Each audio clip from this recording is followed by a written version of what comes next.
Hello YouTube, this is Sam from Tiger Schooling. Today's tutorial will be on naming the bones of the lower limb and little bit description about them. In this tutorial, we will not go in detail of lower limb. We'll just discuss the names and few descriptions of the lower limb. So, the lower limb is subdivided by hip joint, knee joint and ankle joint into following regions, that is buttock, thigh, leg and foot. One thing to remember that there are 32 bones in the lower limb, which includes 16 bones on each side, and on each side we consider two small sesamoid bones, which are in the tendons of flexors hallucis longus, and there's a big patella. That is the biggest and largest sesamoid bone in the human body. This one is patella. You can see the surface of patella, the anterior view, the lateral view and the posterior view. Let's discuss the bones one by one. As we go above in the initial side, to better discuss the lower limb bones, we must study one side. So what we do, we select only the left lower limb, and here we discuss that we have the hip bone, all the above hip bone, and the lower one is the femur.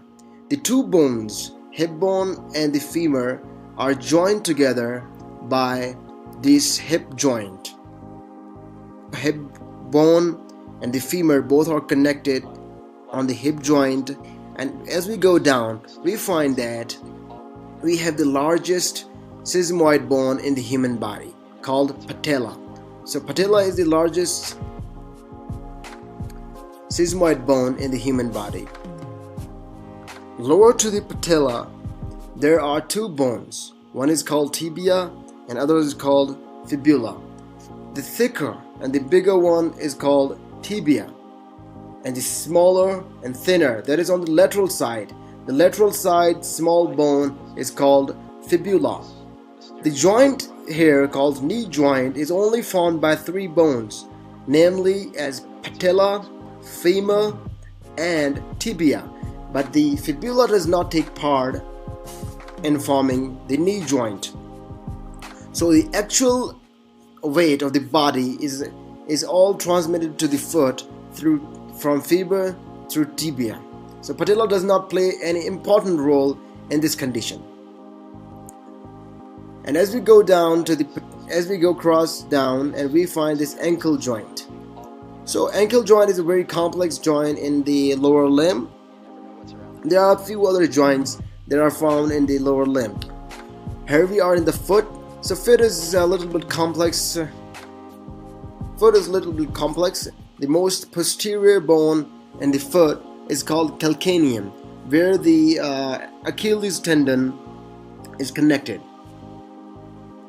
As we go in the front side, we find on the interior side this is the anterior part of the foot. As we go to the medial side, we find that on the medial side we have talus bone. This one is talus. This bone is called talus bone. In front of the talus bone, that is on the medial side, we have got navicular bone. This one is navicular bone. On the at front and the anterior and medial to the medial of the foot, there we have got in front of talus we have got navicular, and in front of navicular we have got three cuneiforms. These are three cuneiform bones, and on the lateral side we have got the big calcaneum, the calcaneum bone, and in the front of calcaneum, that is anteriorly, it have got cuboid phalanges.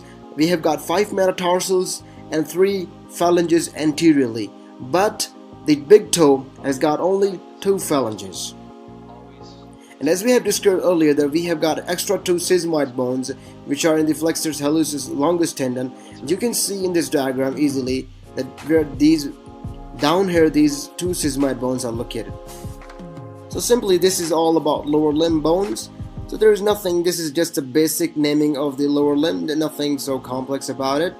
For future content, please visit Tiger Schooling and don't forget to subscribe.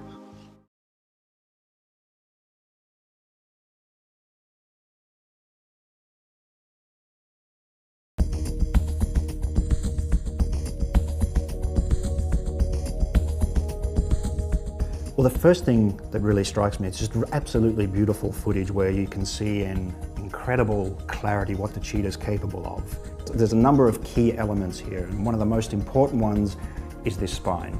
So the spine of the cheetah is proportionally the longest and the most flexible of any large cat species. And that's really, really important because it enables the cheetah to maximize the stride length. By bunching and coiling the spine alone, it's able to expand this incredible stride rate which you see.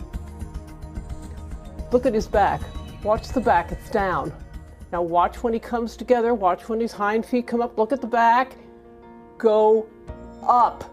Just exactly like a coiled spring. My golly, if a horse had a back like that, a horse could go 90 miles an hour.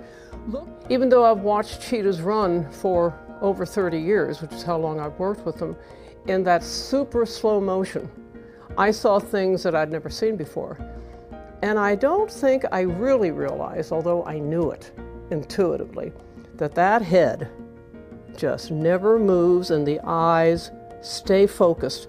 This is the animal that hunts. The neck stretched out, the head steady. Look how steady that head is.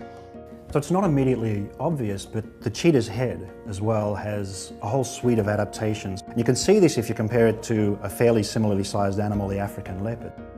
You can see that the cheetah skull is much shorter and much lighter. So the reason for that is to help expand this nasal cavity and to reduce the weight. So this really enables the cheetah to have a very lightweight head, which you can see that marvelous moment in the footage where she's keeping it very fixed on the prey. She couldn't do that with an overweight head. And so having expanded nasal cavities here actually helps while she's suffocating the prey to be able to recover.